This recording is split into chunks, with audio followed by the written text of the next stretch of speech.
listening to the Battle Ready podcast. We kind of just naturally rolled into this one. We walked in, we were talking, we had some tea. Austin's back from a few days of being bedridden. We're glad he survived. Brooke is in the studio here with us. The B, R-O-O-K. Well, Austin, not many people recover from typhoid fever, so we're glad you're here. Oh my goodness, that's so heavy. No, it's so crazy though, because we were talking and we were like, you know, never would I have ever remembered like when my friends were last sick. But I kind of remember like the last time everyone was sick, because we always talk about like, oh, do you have COVID? Oh, were you sick? Oh, do you have to, do you have to quarantine? But anyways, this is an episode where we are talking about writing. We're talking about the new book you're in process of writing. We talk about hustle. We talk about rest. We talk about a lot of things. So we should just get right on in it. Before we start, there's a lot of things you can do to kind of be a part of the podcast. We release usually every Friday during the summers. It's summer hours. We kind of release once or twice a month, and we're getting back in September. You're almost done with your book, your new book. So hopefully, and we'll be more regular once come September, and I'm really excited. So check out this episode. We are really happy you are here. Why do you think Christians have become so obsessed with rest? Because not even just Christians, just people in general. I think some of it is because most people hate their work. Because they think they think their work is meaningless, but actually it's their life that is meaningless. And their work is just an extension of their life. When your life is meaningful, it's strange. Even the most basic job feels meaningful. How do you find meaning in the meaningless or in the mundane? Is this what we should be doing? We should be recording this. We are recording it. Yeah, we are absolutely recording this. Yeah, we're already recording. We just didn't do an intro. That's sneaky. Sneaky. I'm going to file a petition complaint. So how do we find the meaningful in the mundane? I'm a huge part of it is knowing that your life has purpose, knowing what that purpose is, that your life has intention. And, so I look back on my life and I go, there was times I was working construction. I was working as a carpenter, I worked as a librarian, I dug ditches. And you could say that work, quote, isn't meaningful. Dug ditches like you were burying people? No, dug ditches like we were building buildings. Oh, okay. Okay. That would have been interesting, though.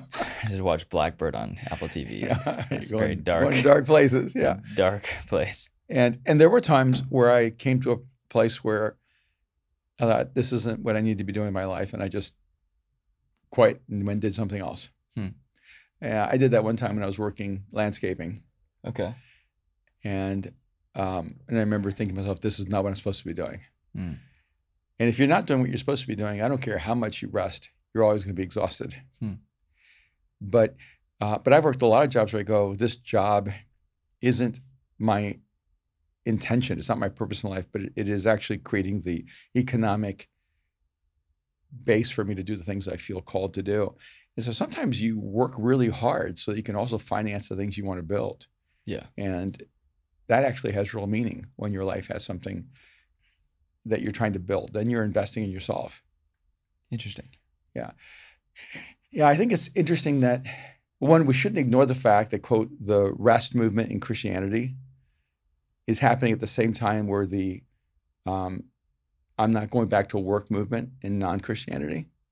Because a lot of times we think that what we're doing is spiritual and it's disconnected from what's going on in culture.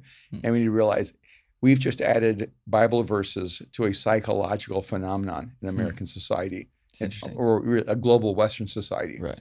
Where people just don't want to go back to work. They, and so now you have this dynamic where during the pandemic, we were told not to go to work. We were told not to leave our houses. At first, we protested. But if you look at even psychological experimentation, what we felt was stolen from us, we've now become complacent and compliant. Now we want that. And so at first we were, going, wait a minute, what do you mean I can't go to work? What do you mean I can't go outside? What do you mean I have to stay at home? What do you mean that I can't do anything? And now we've actually been conditioned to want that. Now we're sort of, wait a minute, what do you mean I have to go back to work? What do you mean I have to have a job? What do you mean you're not going to pay my bills? What do you mean I have to leave the house? And we've actually had a huge psychological shift in our culture. Yeah. And so we need to at least be aware that what Christian leaders are saying is not disconnected from what's happening in secular society. We're just adding a biblical framework for it. So But that's not bad. Because we're meant to look at things through a filter of our faith, right?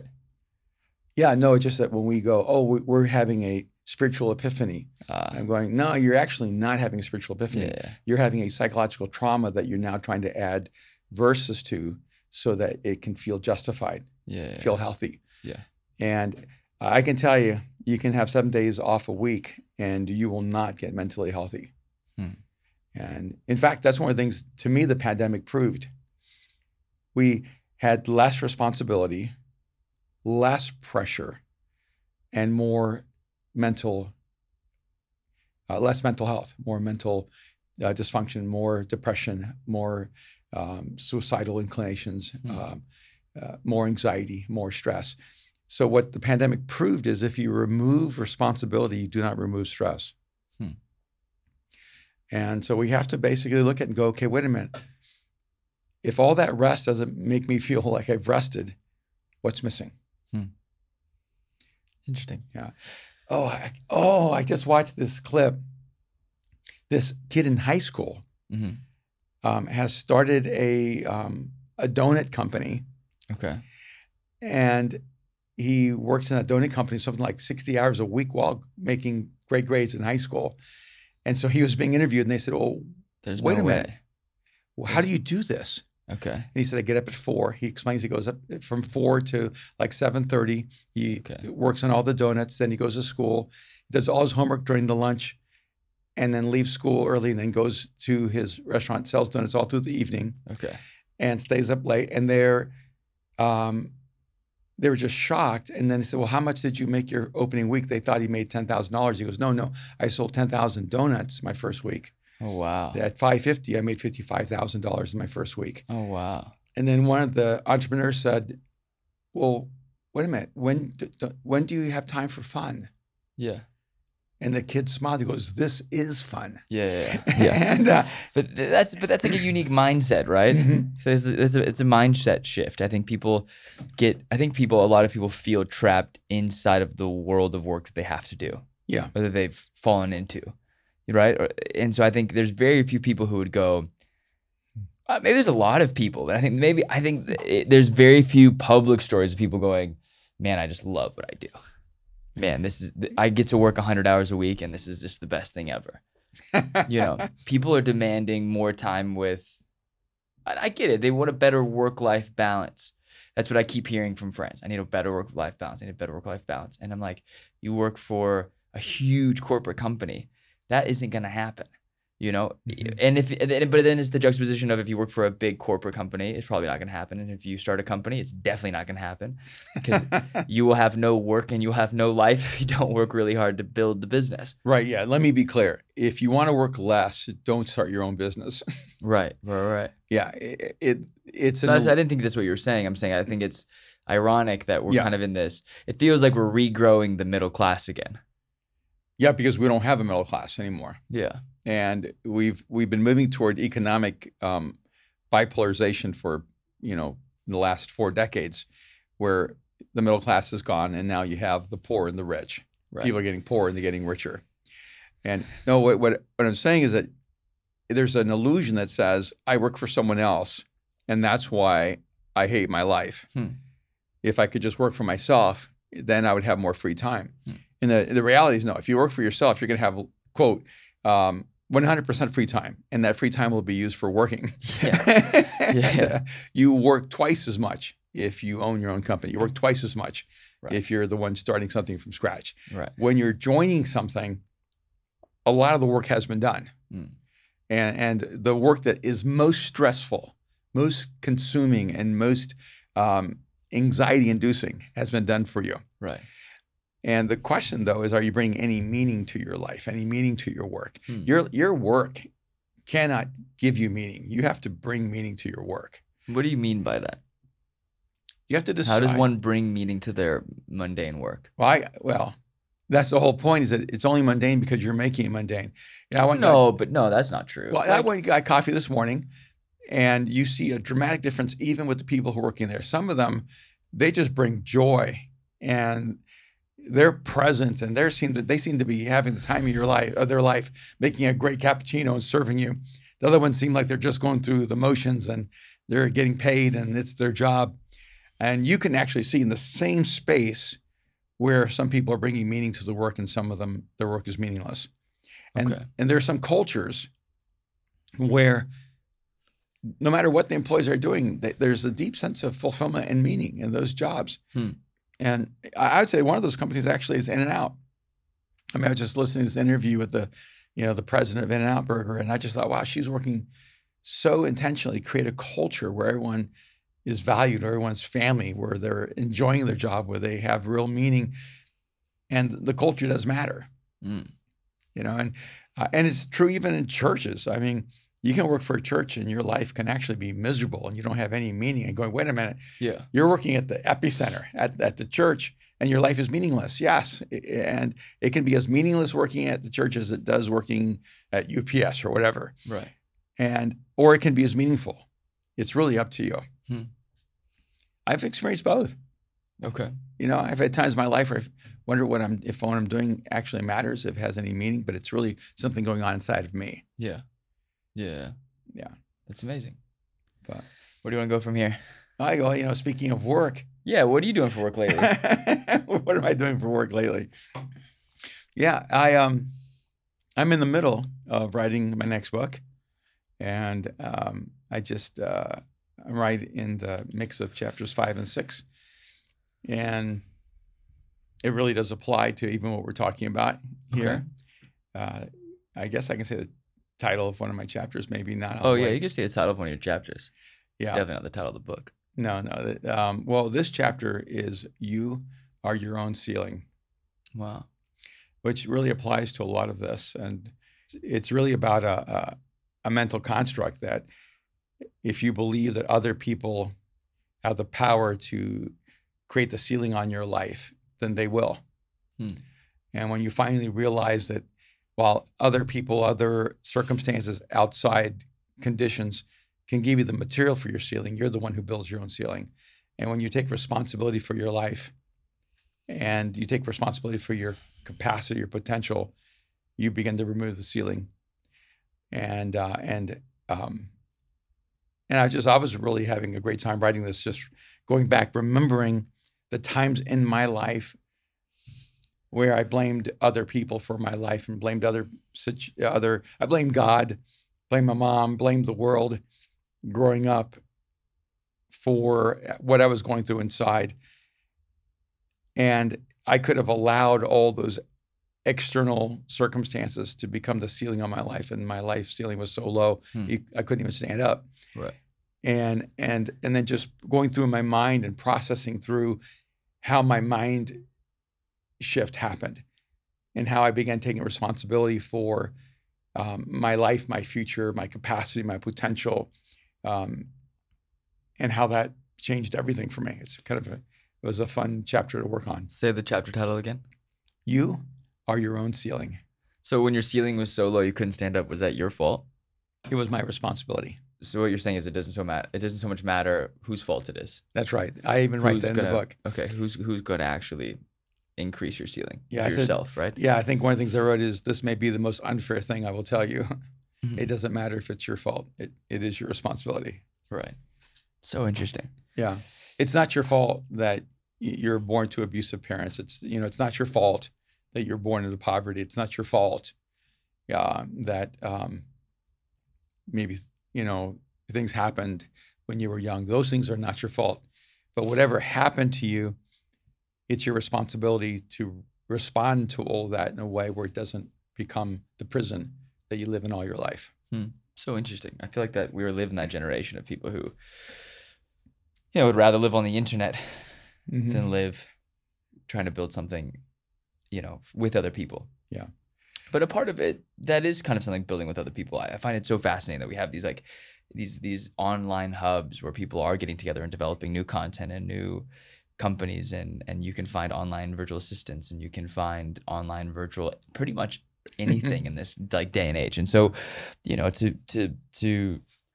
if you want to leave your home, there's one advantage, and if you don't, there's another advantage. And it feels like we're kind of at this cross, I guess, I don't know, we're at a crossroads culturally to figure out who's going to be never leaving their home and who will be. But I would say that like I can't imagine, you know, working from home, this kind of new reality or semi-reality that we live in. It just can't be the healthiest version of ourselves. And living at the office is the other unhealthy version of ourselves as like a human culture.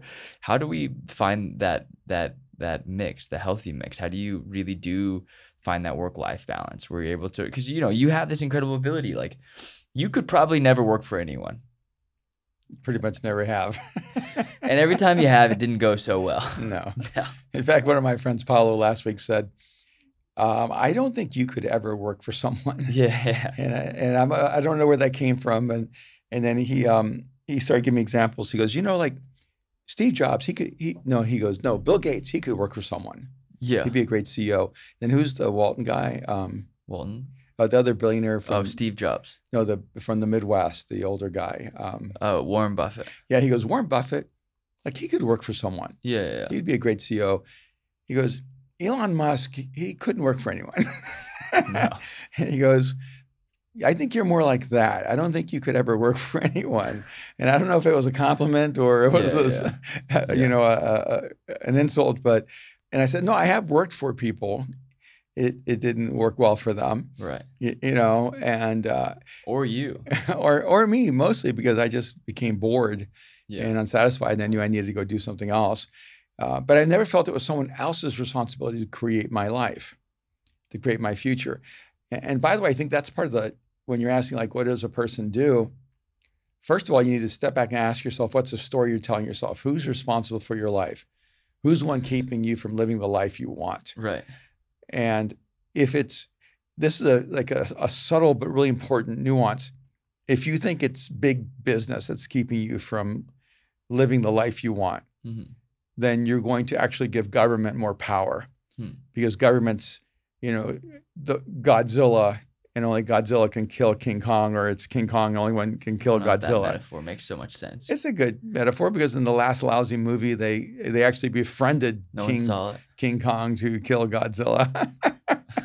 But the whole point is that you'll actually relinquish your power to whoever you think can solve the problem, rather than taking your power and going, whatever's happening in government, whatever's happening economic, whatever's happening in the world around me, I'm still going to use everything I have to create the life that I imagine, the life that I want to live. And the more you take responsibility, the more you actually take your power.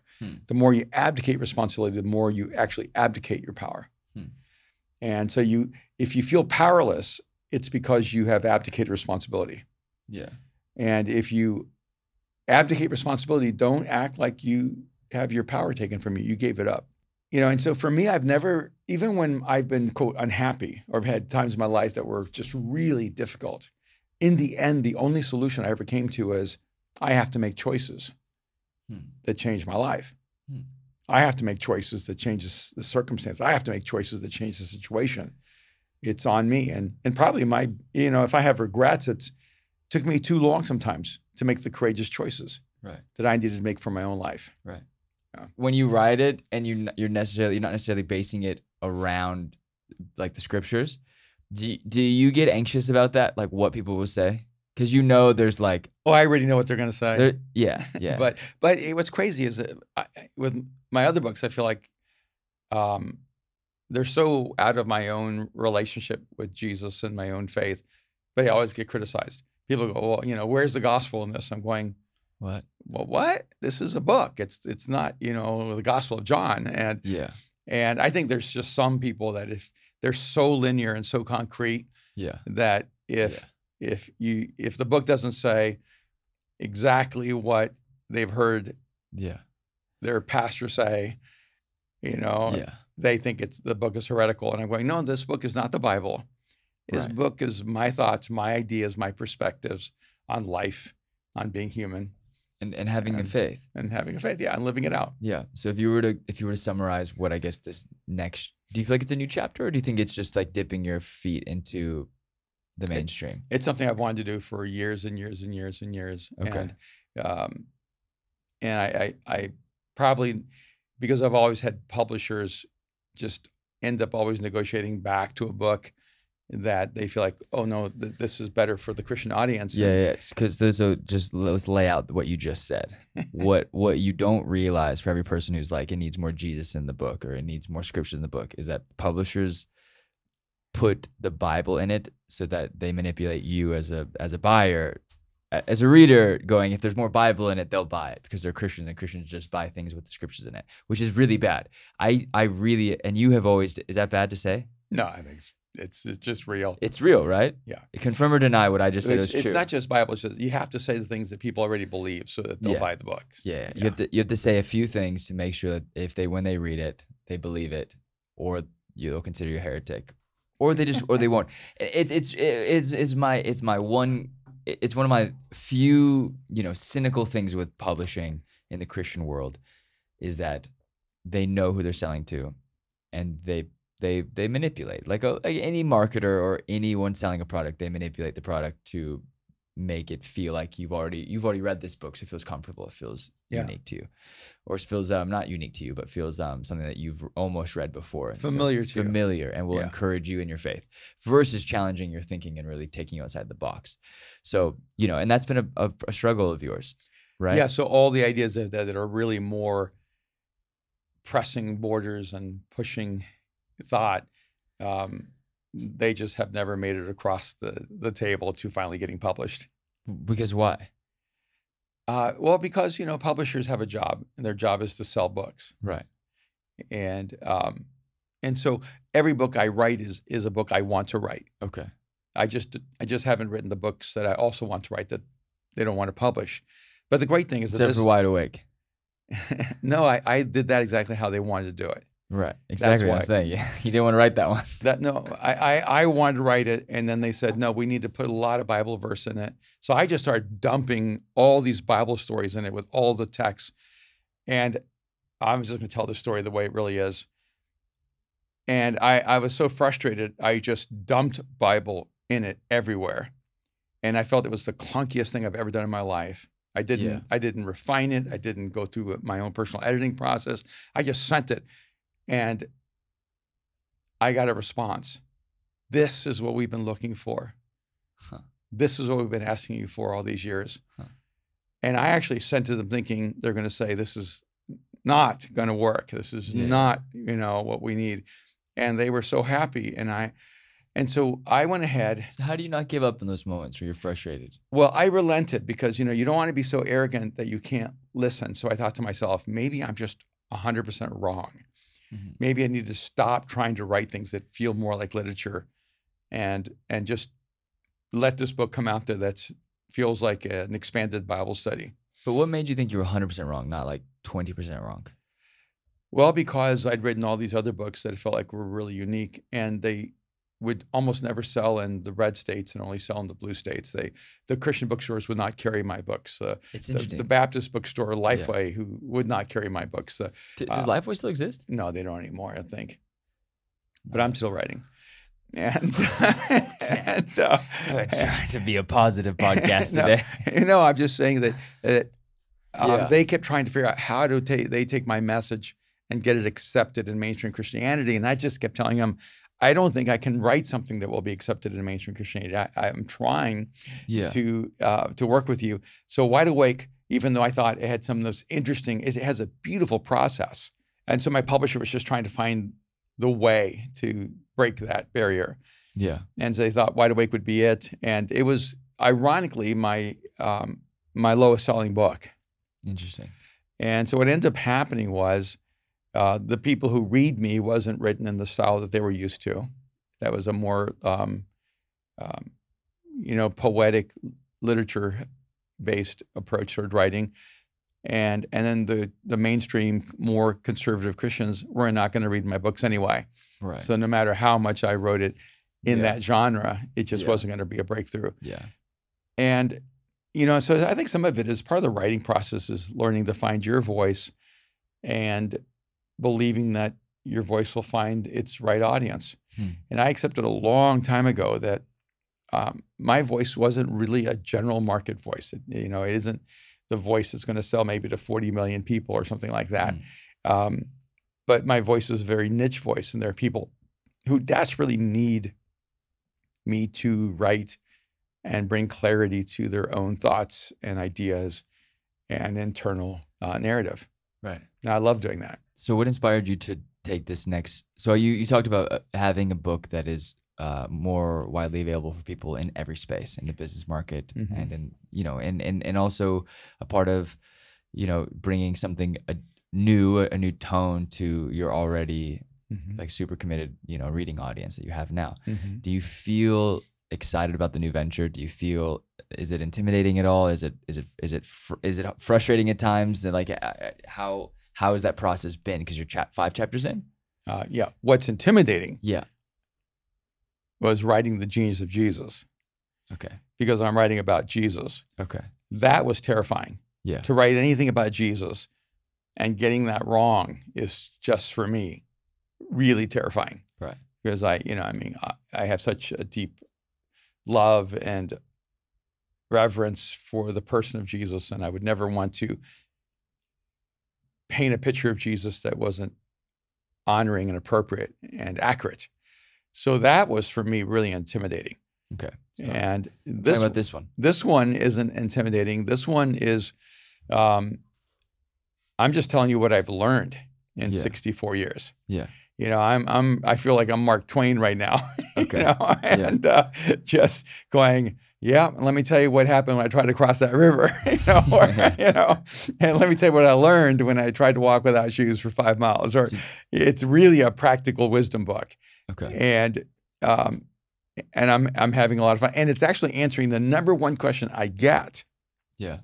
Everywhere I speak. That's what actually motivated this book. Every interview I do, someone says to me, what would you say to your 25-year-old self? Or what would you say to your 21-year-old self? Right.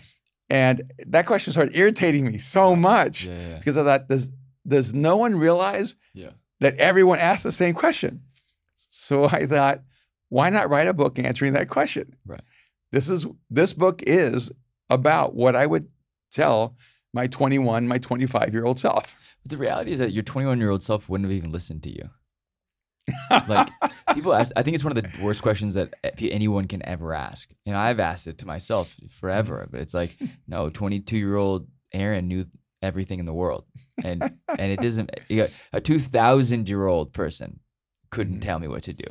It doesn't matter. It's like, can you adopt humility and teachability early on? The earlier you can figure out you don't know anything, it seems like that's where you're most successful, right? Yeah. So it definitely, the book does not have a preachy tone. Okay. Because you can't preach to a 25-year-old that he completely turns you off. Right. It's more reflective, right? Going, this is a guide backwards. Yeah. Or how to accelerate your life forward. Okay. Because these are the things that if I had picked up just a little bit earlier, I would have been able to move my life forward faster in the direction I wanted to go. Okay. And so these are, what do you call it? Cheat codes. Okay. Oh, that's what I should life just hacks. Oh, dang. That's what I just should call it. Life hacks. No, it's definitely, I'm sure there's a zillion books called life hacks. Or cheat codes. All equally is bad. Bad. There's a big book called Cheat Codes, isn't it? No, or Life Hacks? I don't know. Anyways, okay. Sorry, keep going. No, I like the title of your book. We're not saying it on this podcast, but I actually really like the title. But, you know, the writing process is a really kind of interesting process when you talk about rest. Yeah. Because when you're writing, you don't rest. Right. Because you write in your head. You do not write with a pen. You do not write with a computer. You do not write with your fingers. You write with your brain. Yeah.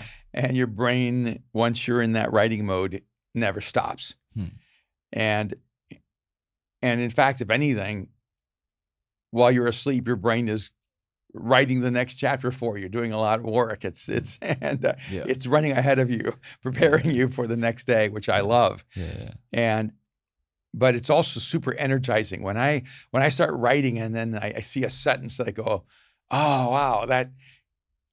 I mean, there are sentences you write, but they write to you. You're like, oh, I love that. I love the way it's said. I love the insight it opens up. I love the way it changes the way I see reality, you just find yourself in the zone, and it just becomes so much fun, and it becomes like play, and it's incredibly energizing. And time, it becomes a irrelevant construct because you're no longer in time. You're just in flow, and you're just enjoying yourself, and all of a sudden you have thousands of words. That's amazing. But there's also the other side of it where you have not thousands of words, not hundreds of words, not tens of words. You just have word. Yeah. And, what do you do on the days you can't write? Well, I count sitting looking at the screen as writing time. Okay. Where you're not. Yeah. Or then I just get up and I go. I get on, the electric bike and I take off. Or I just will. No, but that's not what I'm asking. I'm asking, how do you get yourself to write? Yeah, what you do is you disconnect your brain from the writing process. Okay. Because usually what happens when you can't write is you don't like your next thought. And so there's a couple of ways to break through that. I don't really believe that there's, what's that phrase, writer's block? Okay. I don't believe in writer's block. I think what happens is that you're not blocked, you're unimpressed with your own idea. Okay. And so what I do if I have, quote, writer's block is I just write bad. And I always tell people, look, to be a good writer, you have to be willing to be a bad writer. And you can't edit yourself. You just have to have the free flow of thought. And so I'll just think to myself, okay, right now, all I have is bad writing. But I got to get that bad writing out so I can get to the good writing. And so I'll either just push my way through by writing badly. So interesting. Or I'll turn it off and go do something else that takes my mind completely off of it, which allows I think my subconscious to begin to solve the problems that my conscious mind cannot solve. And then when I come back at it again, it feels I got some help from somewhere in the deep recesses of the universe of my mind. A part of me said, hey, I think I know how to solve this problem. I think I know how to say this. Yeah. Yeah, I love that. Yeah. And what it does too is it allows you to access parts of your own mind that would have been left untapped if you were not fighting through the block. What's the longest you've gone? What was the most difficult book to write? Wow, it's interesting. I don't know what the most difficult book was. It Genius of Jesus? Because you were so. That would have to have been the most difficult book I've ever written. I wrote it during the pandemic. I didn't feel like I could write it. Okay. I gave up 3 times. Okay. And I was nervous about writing about Jesus. Yeah. That one affected me. The most, I think, in that way. When does this book come out? Do you know? I have no idea. No idea. Soon? No, not soon, huh? It takes them a year. My deadline is September 1, so everybody who's listening. September 1 this year. Yeah, throw out a prayer for me because I got 2 weeks to finish this book. Okay. And then you're pretty close though. I'm getting there. And I'll hit the deadline. Okay. I have a very love-hate relationship with deadlines. I actually love deadlines. They create the crisis I need.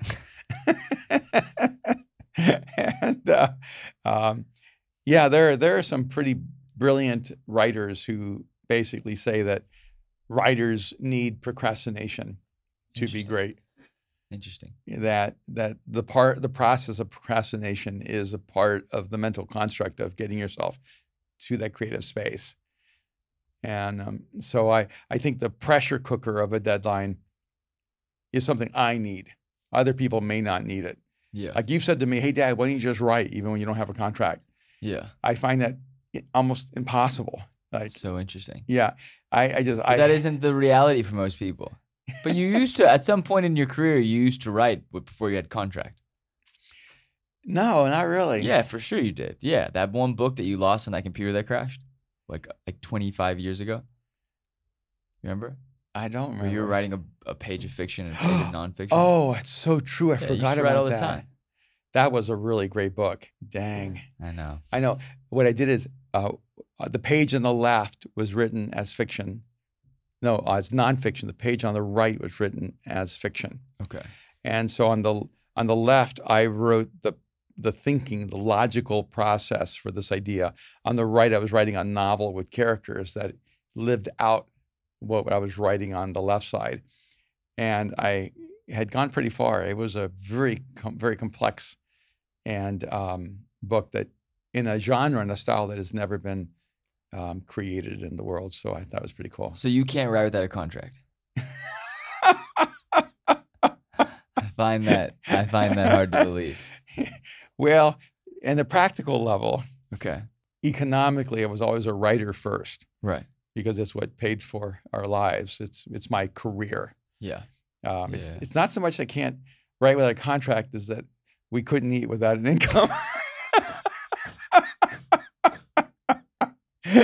And so the contract was the promise that we could pay the mortgage, that we could we could buy meals for you guys Right. as kids. Yeah. And so thank you. there was a practical aspect where I saw writing as my job. Yeah. It was my career. It was my Yeah. work. Yeah. Yeah.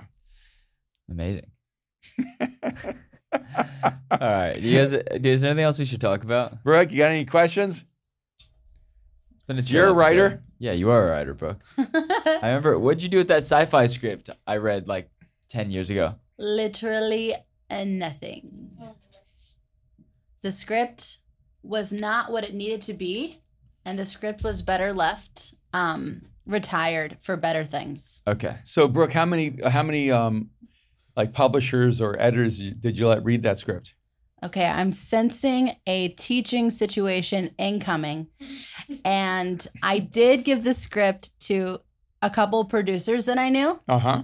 And I had great conversations about it. I made edits on it. But I think in its essence, it was for a market that became oversaturated and it just wasn't going to go for it, like the central premise. So I moved from that script into different genres.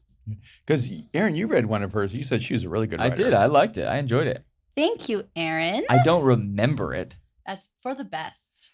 but it was also, I read it 8 years ago. Yeah, it was a long time. It was a long time ago.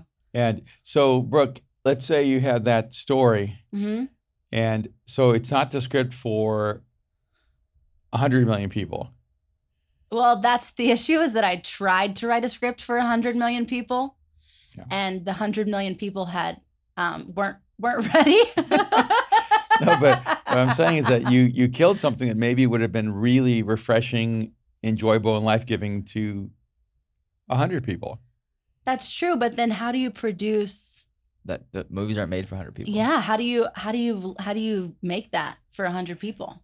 That's what Netflix did, and they are going broke. Yeah. No, you see, this is okay. No, there's no way you dig yourself out of this one. No, 100 people don't make money from films. So you Yeah. want to bump it up to 1,000? No, I thought you were an artist.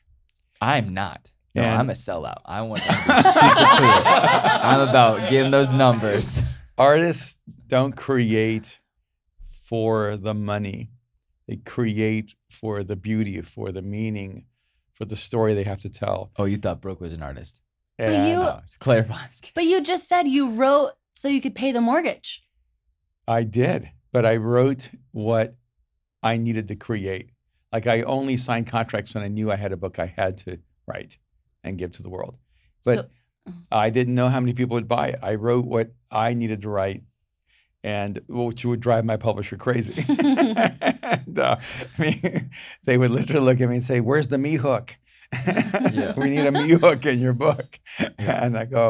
And I said, I wrote what I feel like people need, and you want me to write what people want, Mm-hmm. and I'm going to write what people need until they want what they need. And my whole point, Brooke, is like, I think it's Paul Young, I think it's his name, who wrote The Shack. And I got to meet him years ago and Yeah. develop a relationship. And he was talking about how William Young, sorry. is it? He does. It's not Paul. No, it says William P. Young. He wrote The William Shack. Paul Young. Yeah. Oh, there it is. His on the street's name is Paul, but on the shelf's name is William. Sorry, keep going. No, is the P a Paul? On the original books, it was W.M. Paul Young. Oh, so I was right. Oh, yes. Okay, maybe Yeah, it's it's a little confusing because when you actually get his Google, it's Yeah. William P, and when you see the look of the book, it's WMP. Yeah, I knew that, Brooke, because I know Paul.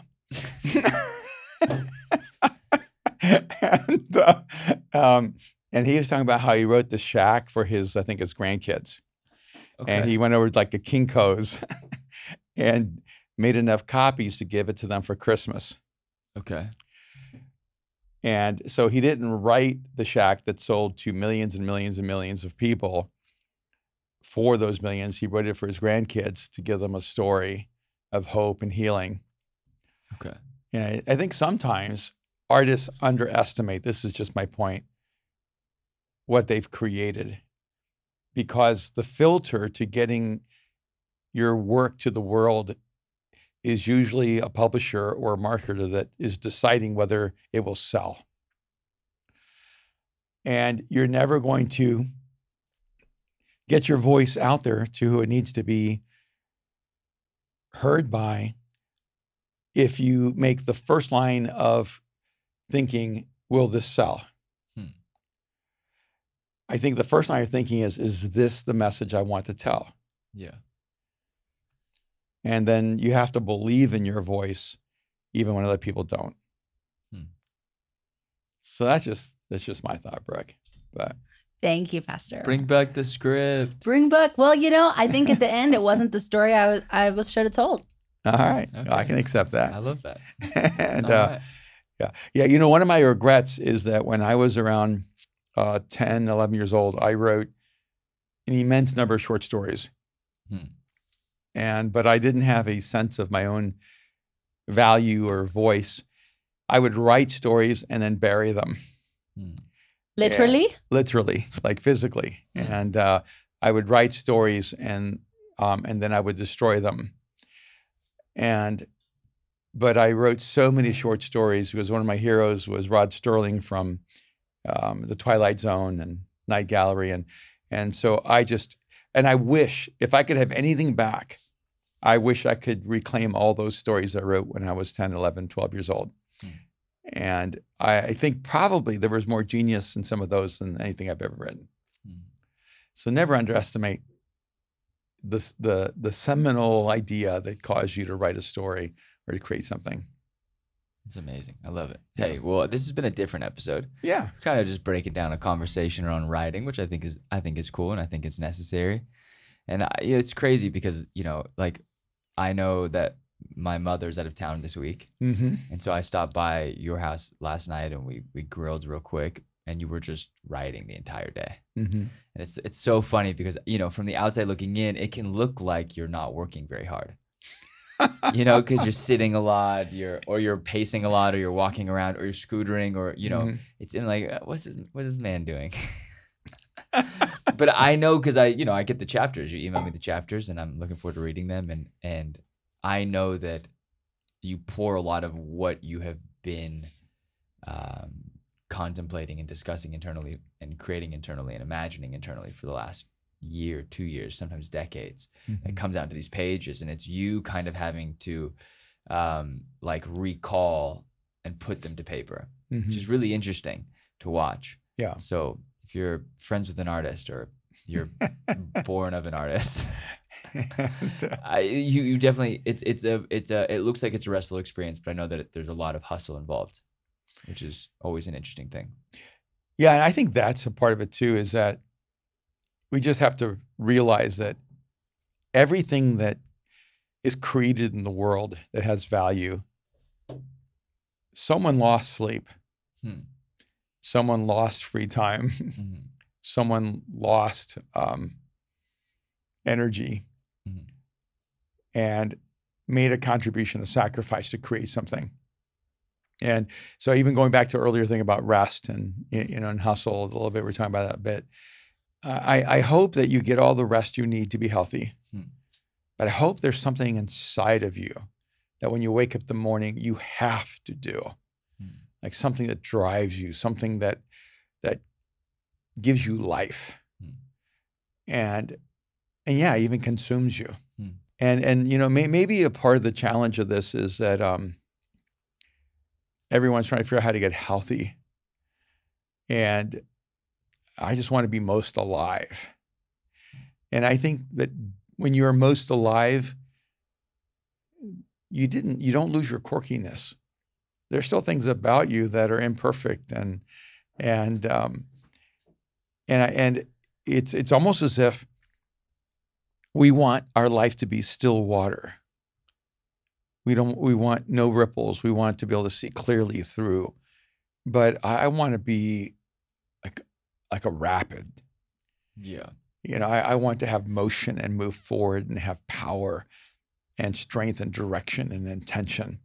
And when you're looking at the rapids, they're like furious on the surface. But when you go deep, there's a stillness there. Yeah. I want to have a stillness in the depth of my soul. And I want to have a hustle that is consumed to create something beautiful and meaningful with my life. Yeah. Well, I love it. So, you know, find some rest, but then get rowdy afterwards. Thank you guys for listening to this podcast. If you're listening, we want you to rate and review this podcast. We want to thank you guys for being a part of it. But we also want you to be a part of letting other people know that this thing exists. So if you don't mind, go to Spotify and go to Apple Podcasts and rate and review this wherever you guys listen to podcasts. We're so grateful. We're also on YouTube. So if you want to look at us, we're on YouTube. And Check by us the out. way, You can hit subscribe on the YouTube channel. Oh. And by the way, what? yeah, if you want to learn more about writing, pick up The Art of Communication. Yeah. And it's as effective for communicating through words and as that are spoken and words that are written. Yeah. And this month, I'm just going to say, it's my birthday. Yeah, it's your birthday. We're gonna do a little special for Art of Communication, right? Yeah. Yeah. Not discounting it, but we're gonna do some kind of No. event. No, if I just decided last minute Yeah. that anyone who buys The Art of Communication by August 31, my birthday's on the 28th, Yeah. I'm going to do a special thing for all of them in September. And so we'll decide what that looks like. It'll be some kind of live thing on Zoom. Yeah. And so I just want to encourage you guys, if you've been thinking about doing it, this is a great time to do it right now. My birthday gift to me is to Get this message out. get this message out and spend time with those who dive in with us. And if you don't know what the Art of Communication is, it's a 15-hour masterclass course on communication. The first 5 to 7 hours are you really breaking down kind of the ideology and the I guess the communication theory of what the tools Philosophy, you kind yeah. of need, and then we go into like a toolkit of the toolbox of your communication style and all the things you need to do. And then we have another like 10 hours of Q&A and conversation, and you kind of did live a live participation side of that, and that's uploaded and everyone gets access to it. So go and check it out, artofcommunication.org. Theartofcommunication.org with the THE. All right. Love you guys. We will see you soon. All right. Have a great week.